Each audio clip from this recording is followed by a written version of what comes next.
Assalamualaikum warahmatullahi wabarakatuh. Hai teman-teman, perkenalkan nama saya Irna Julistewati. Di video ini saya akan membahas fonologi, yaitu tentang akibat distribusi. Distribusi adalah letak atau tempat suatu bunyi dalam satu satuan ujaran. Ya, jadi yang dimaksud distribusi di sini itu letak atau tempat suatu bunyi dalam satu satuan ujaran.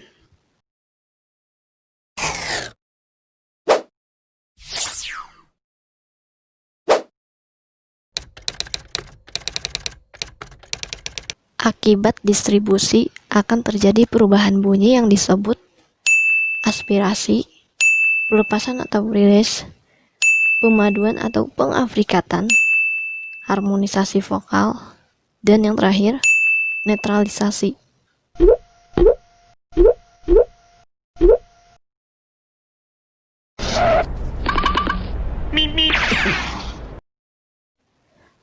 Aspirasi adalah pengucapan suatu bunyi yang disertai dengan hembusan keluarnya udara dengan kuat, sehingga terdengar bunyi H.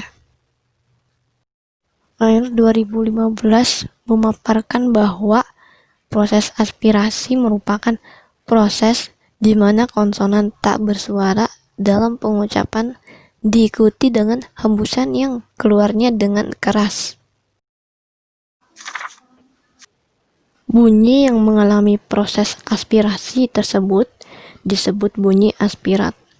Proses aspirasi sendiri merupakan proses artikulasi sekunder atau sertaan.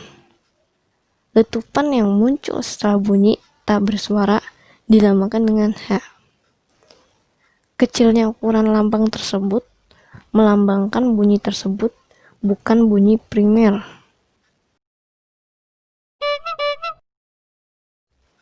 Misalnya, bunyi konsonan letup bersuara B, D, J, G. Jika berdistribusi di awal dan di tengah kata, cenderung diaspirasikan, sehingga terdengar sebagai B, D, J, G.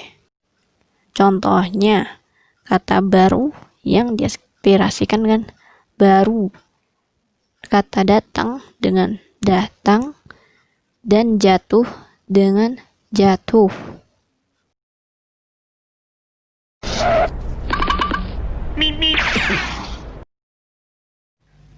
Pelepasan atau rilis. Pelepasan adalah pengucapan bunyi hambat letup yang seharusnya dihambat atau diletupkan, tetapi tidak dihambat atau diletupkan. Kemudian dengan serentak bunyi berikutnya diucapkan. Jadi, hambatan atau letupan itu dilepaskan atau dibebaskan. Misalnya, bunyi P adalah bunyi hambat letup bersuara, tetapi bunyi P pada kata tatap muka dilafalkan tanpa hambat letup. Begitu juga bunyi T yang sebenarnya berupa bunyi hambat letup. Pada kata tempat nenek dilafalkan tanpa hambat letup.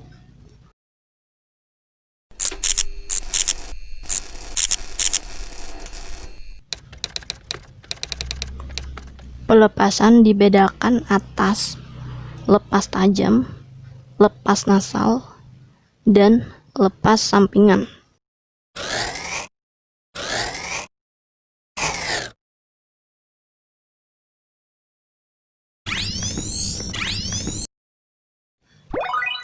Lepas tajam, yaitu pelepasan artikulasi secara tajam atau penuh. Kedua, lepas nasal. Adanya pelepasan nasal di depannya. Dan tiga, lepas sampingan. Terjadi ketika adanya bunyi sampingan di depannya.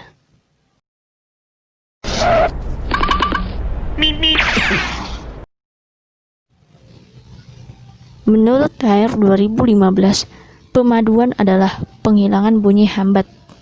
Pada hasil analisis data, ditemukan strategi pemaduan pada pengucapan tik. Tik adalah singkatan dari Tourist Information Center. Pengucapan tik seharusnya diucapkan huruf per huruf, tetapi pembelajar berbahasa ibu bahasa Jepang mengucapkan dengan tik. Hal ini dikarenakan pembelajar mengira tik adalah suatu kata, bukan singkatan.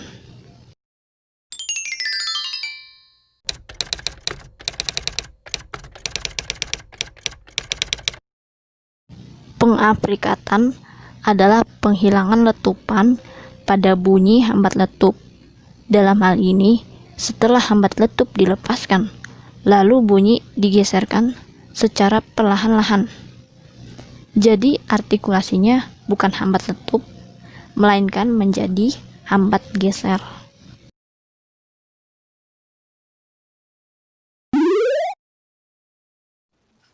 Proses yang kedua menyebabkan adanya penyempitan jalanan arus udara sehingga udara terpaksa keluar dengan bergeser.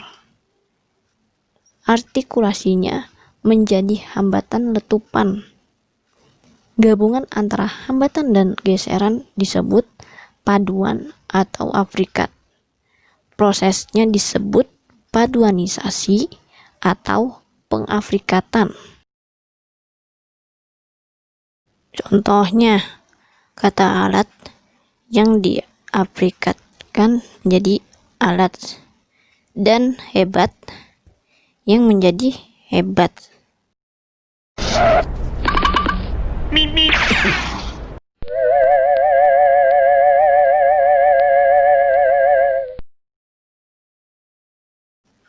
Harmonisasi vokal.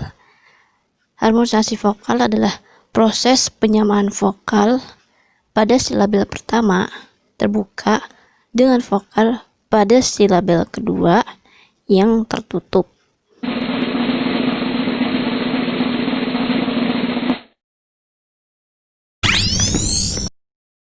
Umpamanya pada kata-kata sate, onde-onde, dan rantai, vokal e dilafalkan sebagai bunyi e.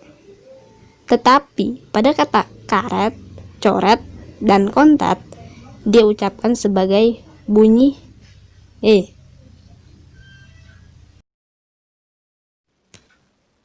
Namun pada kata bebek, ketek, dan seret tarik dilafalkan sebagai bebek, ketek, dan seret. Jadi meskipun pada silabel terbuka bunyi e itu dilafalkan sebagai e juga. Hal ini terjadi karena pengaruh atau dari distribusi e yang terdapat pada silabel kedua yang tertutup. Peristiwa inilah yang disebut dengan istilah harmonisasi vokal.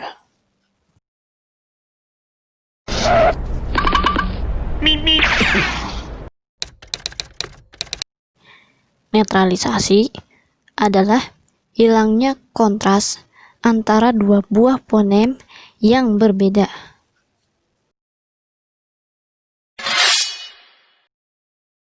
Misalnya, bunyi B pada kata jawab bisa dilafalkan sebagai bunyi P dan juga sebagai B, sehingga kata jawab itu bisa dilafalkan sebagai jawab dan jawab.